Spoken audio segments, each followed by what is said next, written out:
We all know the classic grade school rhyme. In 1492, Columbus sailed the ocean blue. He had 3 ships, and left from Spain, he sailed through sunshine, wind, and rain. This is one of the first things we were all indoctrinated with in North American history class. Right from the start, I acknowledge that from 1492 to 1568, the cartographic record is too fragmented, inconsistent, and speculative to challenge the official historical narrative of the discovery of North America. During this period, no complete or accurate maps of the continent exist, especially of its western coast, making it impossible to construct an alternative historical timeline based on reliable geographic and cartographic evidence.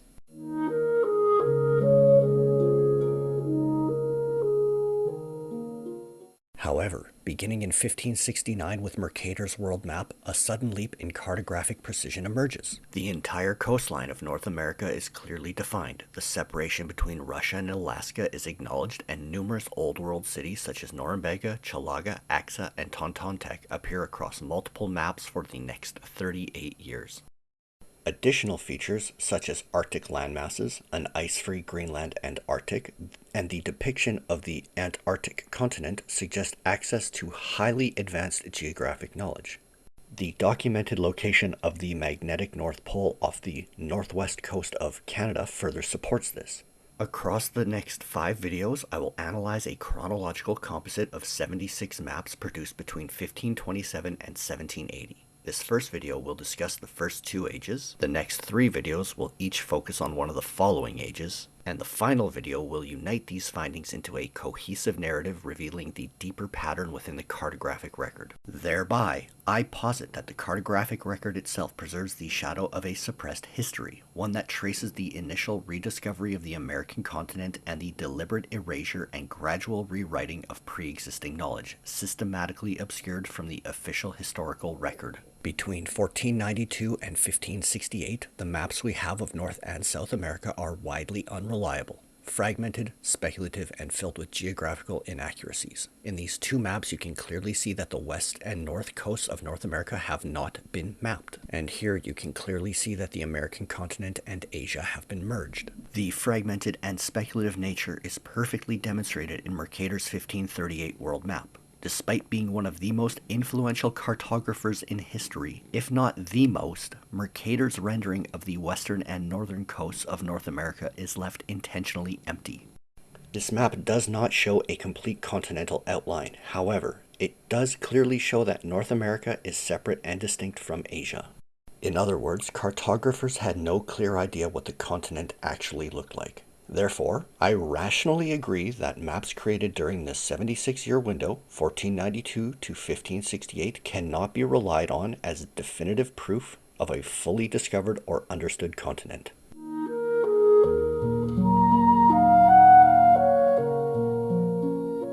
But then something happens.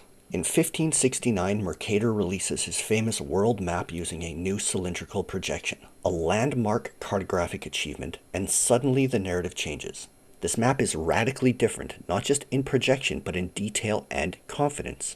It includes a highly accurate depiction of the entire North American coastline, including the California Baja Peninsula, the oceanic divide between Russia and Alaska, long before the Bering Strait was officially documented, the location of the magnetic North Pole, placed just off the northwest coast of what is now Canada, a series of ice-free landmasses in the Arctic and an ice-free Greenland, the continent of Antarctica, and Old World cities such as Norumbega and Chalaga on the eastern seaboard, and Axa and Tontontec on the western side, long before official European settlement. Mercator's 1569 map carries a formal Latin dedication to Duke Ravensburg, a clear indicator of ducal patronage and the prestige of his major publication. After relocating to Duisburg, Mercator enjoyed the protection and favor of regional rulers, which supported his work and elevated his status as a leading cartographer of the era. Mercator's methods set technical standards for accuracy, engraving quality, and map projection that other cartographers followed, and standards that still influence modern cartography today.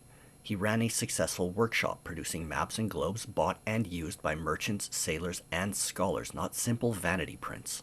His plates were collected into atlases that circulated widely after his death, ensuring both commercial and scholarly reach. While it is difficult, if not impossible, to challenge the established historical narrative based solely on maps produced before 1568, the post-1569 cartographic record tells a completely different story. A story of lost or suppressed knowledge. A story that suggests North America was far more known and far earlier than we have been indoctrinated. By examining these maps closely, not as isolated artistic works, but as documents in a cumulative timeline, we begin to uncover a deliberately overridden story, one that invites new questions about the exploring and mapping of the so-called New World. Just a quick aside to show how the cartographic record evolves, and to hint at future videos where we will trace these cities in the modern landscape, consider this 1527 map. Many of its geographic features align perfectly with Mercator's 1569 map, including the clearly marked city of Norumbega. Notice the marked estuary, the southern outcropping, and the surrounding landmasses. They correspond almost exactly across all these maps. This is not coincidence, this is evidence of consistent knowledge being preserved and transmitted. In upcoming videos, we will layer these historical maps with modern geographic data to reveal the location of these cities today. Along the way, we will explore how these anomalies, cities appearing long before European settlement, coastlines seemingly rewritten, and layers of forgotten infrastructure hint at larger questions raised by alternative narratives including the Tartarian history and mudflood hypothesis. Of particular interest, Mercator's 1569 map also includes Friesland, an island in the North Atlantic that appeared on numerous maps of the period, yet whose existence remains highly debated to this day. In a later video, we will take a closer look at Friesland, examining its recurring presence on historical maps and exploring its location and what it might reveal about the hidden layers of geographic knowledge from this era.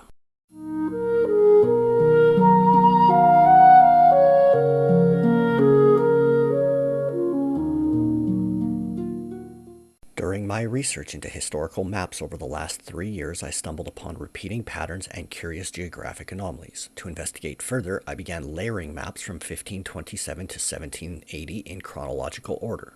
What emerged was a striking, coherent, evolving geographic story, unfolding across 5 distinct cartographic ages, each one building on the knowledge of the maps that came before.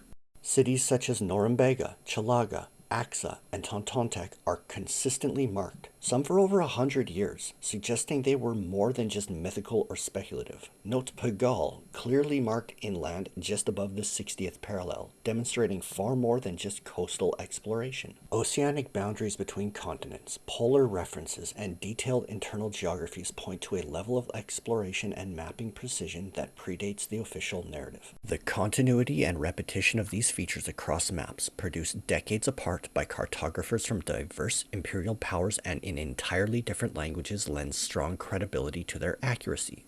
These were not isolated mistakes, artistic flourishes, or imaginative conjectures. Rather, they reflect knowledge that was observed, recorded, and deliberately transmitted over time. The fact that rival nations, often at war and with no reason to coordinate, consistently included the same coastlines, cities, and environmental details strongly suggests a shared empirical basis for this geographic information. While early maps before 1569 remain fragmentary and inconsistent, a remarkable shift occurs at the close of this period. At the center of this shift stands Gerardus Mercator. The impact of Mercator on our historical understanding of the world cannot be overstated. His 1569 world map was not merely a conceptual leap in projection, it was a technological milestone and a foundational movement in the history of geographic thought. Mainstream education celebrates Mercator as one of the most influential figures in modern history, emphasizing how his projection revolutionized navigation and reshaped the global imagination. Yet curiously, while his methods are revered, the content of his map is often dismissed.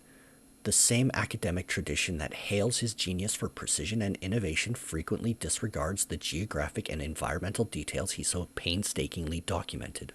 This contradiction raises an important question. If Mercator's techniques were revolutionary for their accuracy and scientific rigor, why then are his landscapes so readily dismissed as error or myth? I would love for you to take a moment and really think about that and share your thoughts in the comments, but try to go beyond surface level questions like the geography does not match what we see today, or that is not what I learned in grade school. This is not about blame, it is about awareness. We have all been shaped by systems that reward memorization over reflection, and the goal here is simply to start thinking, doing our own research, and reclaiming the curiosity that drives true innovation and understanding.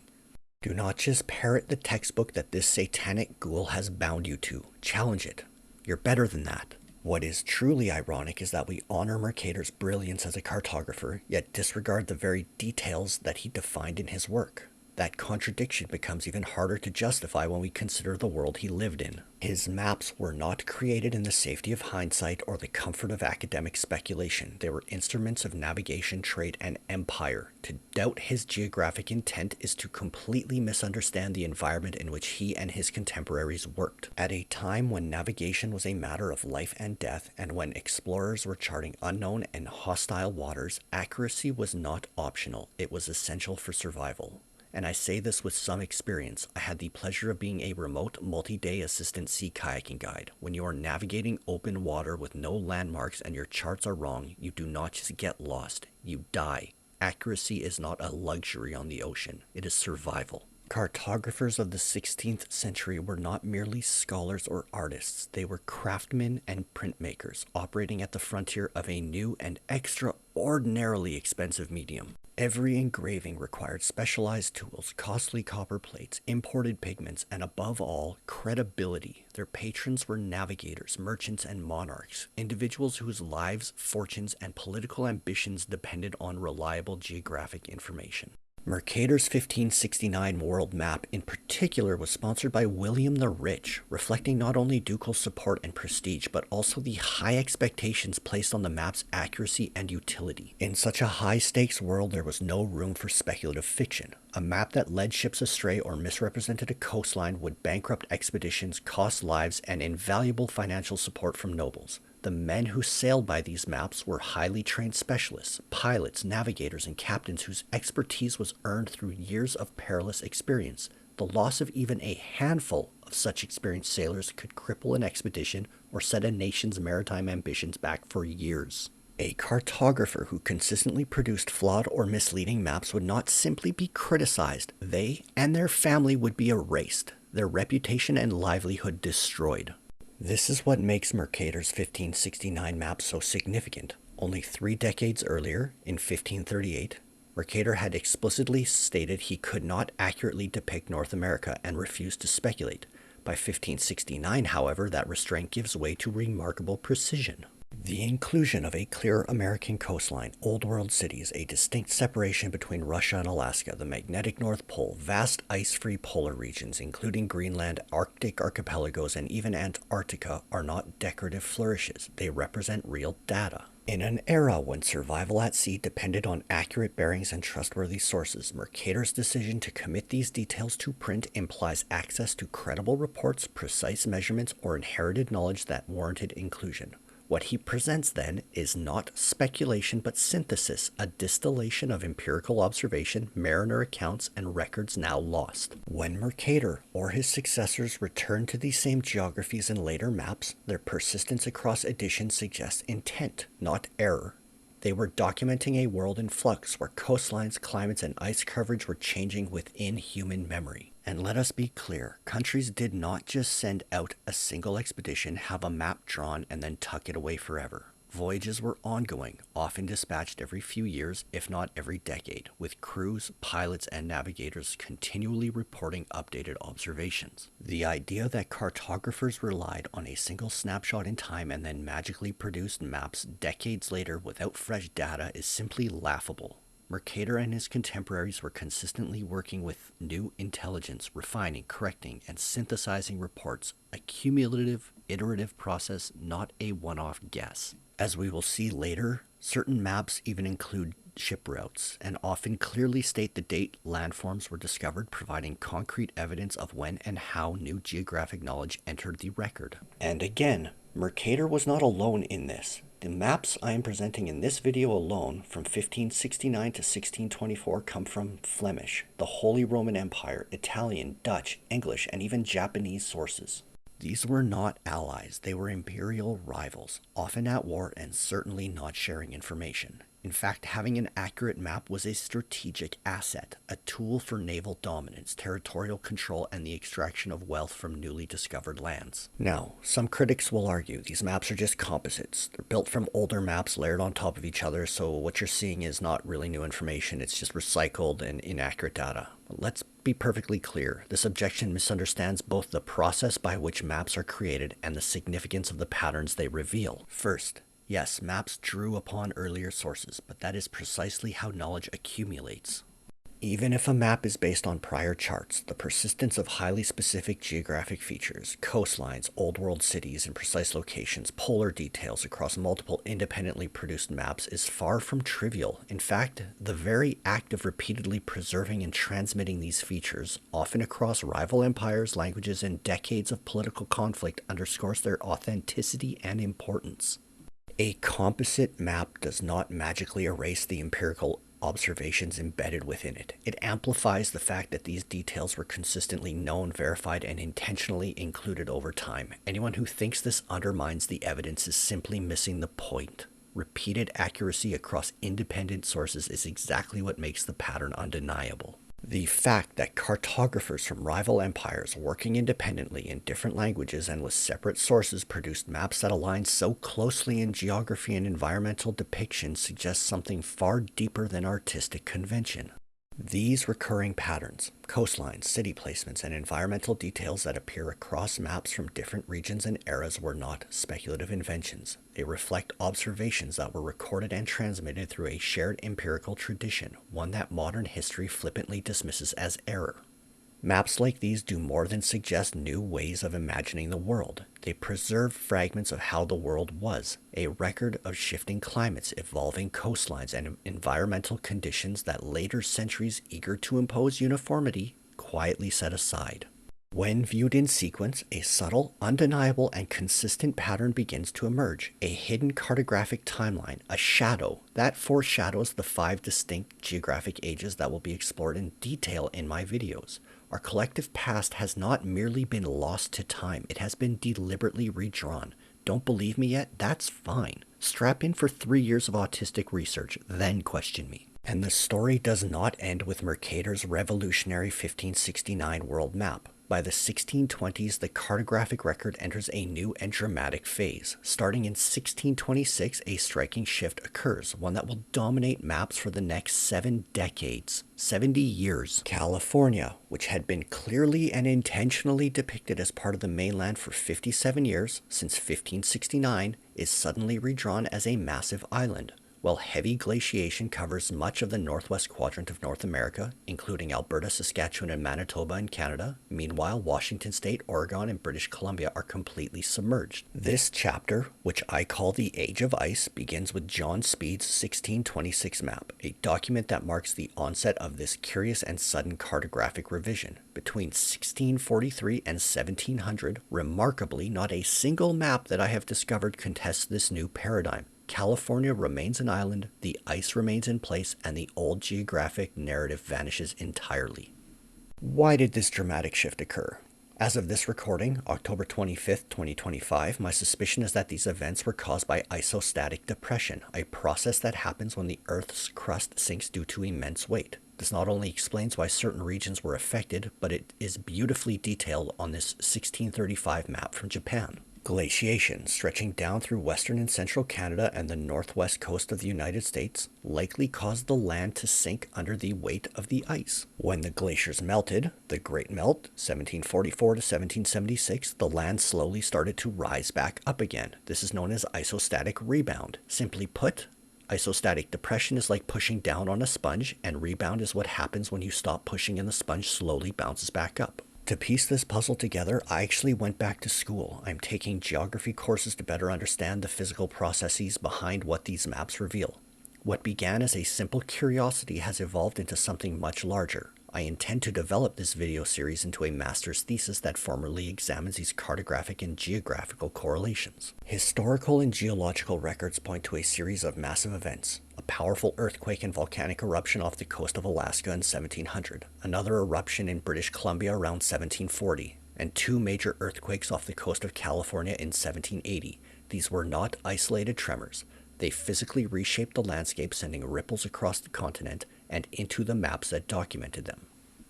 Over the next videos, we will explore these pivotal moments in detail, how a sequence of geological upheavals, combined with broader environmental shifts, redrew an entire continent and rewrote the maps that told its story. Welcome to the land of Queen Calafia, California Island. So why does any of this matter? Well, ultimately this matters because it strikes at the heart of how knowledge itself is created, controlled, and remembered. If maps, the most empirical records of their age, are now systematically ignored, it challenges the integrity of everything we call historical truth. Knowledge has never been neutral. It has always served power. Controlling information about the world meant controlling the world itself, its trade routes, borders, and narratives. Recognizing this demands humility. It reminds us that even our most objective records are products of politics, perspective, and selective memory. Before we move forward in this series, it is essential to consolidate what we have established so far. By 1569, the fragmented and speculative maps of the earlier explorers gave way to precise, empirically grounded cartography. Mercator and his contemporaries worked under immense economic, navigational, and political pressures that demanded accuracy, not imagination, and their maps reflect data that was shared, verified, and preserved across rival empires. Here lies a glaring hypocrisy. Modern historians celebrate Mercator as a revolutionary genius for his projection and precision, while dismissing the very content of his maps, the coastlines, cities, and environmental details he so deliberately recorded, as error or myth. They praise the method but reject the material, glorifying his mathematical framework while pretending not to see what that framework actually revealed. Understanding the skill of these cartographers, the credibility of their work, and the political weight behind their maps is critical context before we step into the next age. The age where the North American coastline, once fully mapped, transforms under ice and California itself becomes an island. Thank you so much for sticking around until the end. I truly appreciate your time and support. The research for this topic is now complete. I have outlined the key themes for all the videos. Now it is just a matter of refining scripts and putting everything together in a video. My goal is to have the entire series wrapped up by New Year's. I have had a few people message me and ask why this is taking so long. A little over 2 years ago, I founded a not-for-profit dedicated to providing essential services to First Nations communities across Canada and the United States. Our flagship program uses a patented and revolutionary chemical-free technology to completely eliminate mold and pests from a home. A revolutionary approach that is making a real difference. Importantly, we also address the underlying root causes of chronic wetness in home, making us the only company in Canada and the United States that tackles sick building syndrome at its source. On top of that, as I stated earlier, I am a full-time student. I'm currently working on my second degree in computer sciences. I'm going into computer sciences because I need a specialized geographic information system tool to properly manipulate and overlay these maps, and what I need simply does not exist yet, so I'm building that myself. In between all of that, I have been working multiple part-time jobs and researching and crafting these videos, making sure to get every detail right so I can ultimately turn this work into a master's thesis in geography. What began as a focused study of the Bay of the West has continually expanded, branching backwards towards the earliest age of exploration and forward into the modern era, revealing a far larger and much more connected story than I ever anticipated. In my opinion, this video series is something that everyone who has looked into Tartaria or the mudflood hypothesis needs to see, and I could really use some help getting this out. Up until now, all of the research that I have found seems to focus on the mudflood and the erasure of old world cities, but none have explored how or why such a catastrophic event could have occurred. The evidence suggests that massive glaciation across North America, combined with the sudden shearing and melting of glaciers triggered by earthquakes and volcanic activity, provides a plausible explanation for where all the water necessary for these floods and mudfloods came from. Unfortunately, I believe this story also intersects with the smallpox epidemic that devastated North America in the 1780s. Happily, my girlfriend is halfway through a science degree specializing in virology and immunology, and she's helping me piece together the biological side of this mystery, but it's adding more complexity that I really did not need. Thank you again for your patience. This has been a lot of work, but I'm excited to share what I have learned. More importantly, I am thrilled to share this information with the community because, as I mentioned earlier, this is something everyone investigating the mud flood or Tartaria needs to see. I am especially eager to see how other people who are way smarter than I am can build on this research and take the ideas even further. As a reward for sticking around till the end, please enjoy this short video of my demon cat.